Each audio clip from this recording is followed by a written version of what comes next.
2024 तैयारी शुरू देख रहे हैं आप। इस वक्त एक और बड़ी खबर जान लीजिए आप। मनी लॉन्ड्रिंग मामला जिसमें गिरफ्तार हैं दिल्ली के स्वास्थ्य मंत्री सत्येंद्र जैन। उन्हीं से जुड़ी हुई बड़ी खबर यह आ रही है कि ईडी अब सत्येंद्र जैन और उनके सहयोगियों को आमने सामने बिठाकर पूछताछ कर सकती है।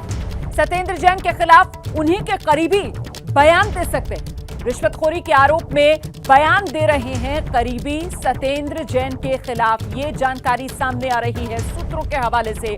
ईडी सूत्र ये दावा कर रहे हैं सत्येंद्र जैन के खिलाफ उनके करीबी रिश्वतखोरी के मामले में बयान देने के लिए तैयार हैं। ईडी उनके सहयोगियों से इसलिए बयान लिखवा रही है कि कहीं बाद में वो पलट ना जाएं। और अब आगे ईडी उन्हें और उनके सहयोगियों को आमने सामने बिठाकर पूछताछ की तैयारी में है। हम सीधे रुख करते हैं, हमारे साथ हमारे सहयोगी ओम प्रकाश तिवारी इस वक्त मौजूद हैं और जरा जानते हैं ओम प्रकाश तिवारी से।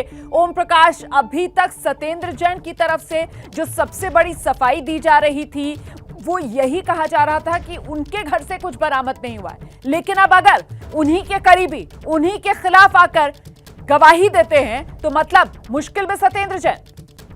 बिल्कुल रोमाना, मैं आपको बता दूं कि ईडी के आला अधिकारी के मुताबिक इस मामले में जो सत्येंद्र जैन के 7 सहयोगी हैं जिनका नाम एफआईआर में भी शामिल है और जिनके घर में पिछले दिनों छापेमारी के दौरान सोना और नकदी बरामद हुआ था, वैभव जैन जो उनके साथ कंपनी में डायरेक्टर भी हैं, उन्होंने इन्फोर्समेंट डायरेक्टरेट के सामने बयान दिया है और अपने बयान में उन्होंने स्पष्ट तौर से कहा है कि शेल कंपनियों को दिए जाने के बाबत जो नगद पैसा दिया गया था वो पैसा जैन ने ही दिया था, सत्येंद्र जैन ने ही वो पैसा दिया था।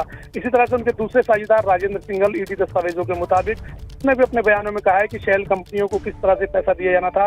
ये उनके सीए के साथ एक बैठक हुई थी और उस बैठक में खुद सत्येंद्र जैन मौजूद थे और बैठक में स्पष्ट तौर पर बताया था कि पैसा किस किस तरह से दिया जाएगा। ये तमाम ऐसे डिस्क्लोजर स्टेटमेंट हैं जो ईडी के सामने हो चुके हैं और आने वाले दिनों में इन स्टेटमेंट्स को लेकर सत्येंद्र जैन की मुश्किलें बढ़ सकती हैं। रोमाना, बिल्कुल स्टेटमेंट सामने आ जाएंगे, लेकिन क्या स्टेटमेंट्स को प्रूव करने के लिए दस्तावेज भी सामने होंगे? इसको लेकर अभी भी एक सवालिया निशान लगातार बना हुआ है। बहुत बहुत शुक्रिया ओम प्रकाश आपका इस तमाम जानकारी के लिए। कुल मिलाकर सत्येंद्र जैन यहां से उनकी मुश्किलें बढ़ती हुई जरूर नजर आ रही हैं और आज ही अदालत ने ईडी की रिमांड में 13 जून तक और भेज दिया है सत्येंद्र जैन को।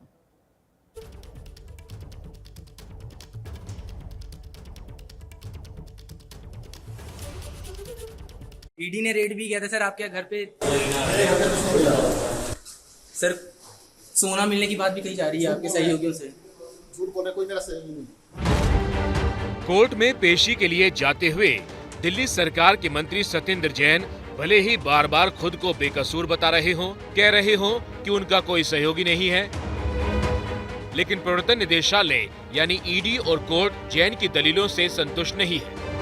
यही वजह है कि सत्येंद्र जैन की हिरासत 13 जून तक के लिए बढ़ा दी गई। ईडी का दावा है कि जैन के घर से 2 लॉकर की चाबियां मिली। इतना ही नहीं, जैन के सहयोगी वैभव जैन समेत 3 और सहयोगियों के घर से 2 करोड़ 85 लाख की ये नकदी और 1 किलो 800 ग्राम सोना 2 दिन पहले ही बरामद हुआ। ईडी सूत्रों के मुताबिक सत्येंद्र जैन के खिलाफ मनी लॉन्ड्रिंग केस में पूछताछ के दौरान अब जैन के सहयोगी ही उनके खिलाफ बयान दे रहे हैं। जैन के सहयोगी वैभव जैन ने ईडी से पूछताछ के दौरान कहा कि कोलकाता की कंपनियों को जो कैश भेजा गया था वो सत्येंद्र जैन ने ही दिया था। ध्यान से देख लीजिए ईडी के इन दस्तावेजों को, जिसमें शेल कंपनी चलाने वाले राजेंद्र बंसल ने ईडी के सामने दिए बयान में यह खुलासा किया कि जैन ने खुद बंसल और सीए मेहता के साथ बैठक की थी और उस बैठक में शेल कंपनियों के जरिए पैसा कैसे आए इसका पूरा प्लान बनाया गया था। ये भी आरोप है कि इसी पैसे को बाद में कोलकाता भेजा गया।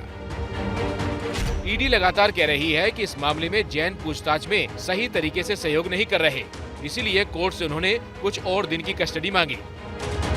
कोर्ट ने 4 दिन की कस्टडी बढ़ा दी है। इस बीच जैन जमानत की कोशिशों में जुट गए हैं। से देखा जाए तो अब इस केस में किस तरीके से मतलब क्या सत्येंद्र जैन को आगे चल के राहत मिल सकती है या फिर अभी और पेच नहीं, पेच फंसने वाली कोई बात नहीं है। इनके पास कोई केस नहीं है हमारे खिलाफ में। इनके पास जो भी केस था, जो भी मटेरियल था, वो सारा मटेरियल जो है वो फ्रिवलेस है। दर्शकों को बता दें कि मनी लॉन्ड्रिंग के केस में सत्येंद्र जैन पर 16 करोड़ की हेराफेरी का आरोप है।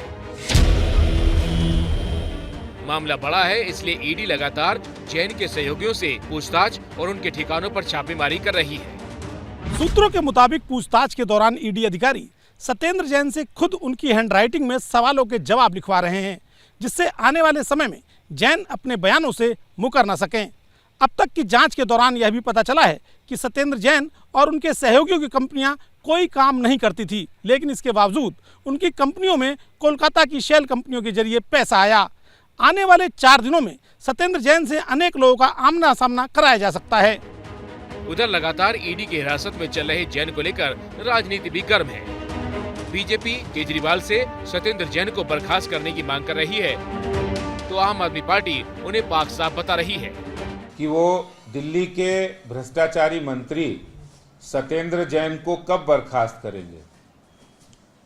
ऐसी कौन सी मजबूरी है कि वो अब भी सत्येंद्र जैन को मंत्रिमंडल में बिना पोर्टफोलियो के रखे हैं। केंद्र सरकार के इशारे पे सत्येंद्र जैन साहब जैसे अत्यधिक धार्मिक आदमी के साथ और उनके परिवार के साथ इस तरीके का व्यवहार कर रही है, जो कि किसी भी राजनीतिक दल को नहीं करना चाहिए। राजनीति चरम पर है और इस राजनीति के बीच सत्येंद्र जैन से ईडी की हिरासत में पूछताछ हो रही है और जैन अपने बयानों से पलटे नहीं, इसलिए अब ईडी के अधिकारी उनसे एक-एक बयान लिखवा रहे हैं।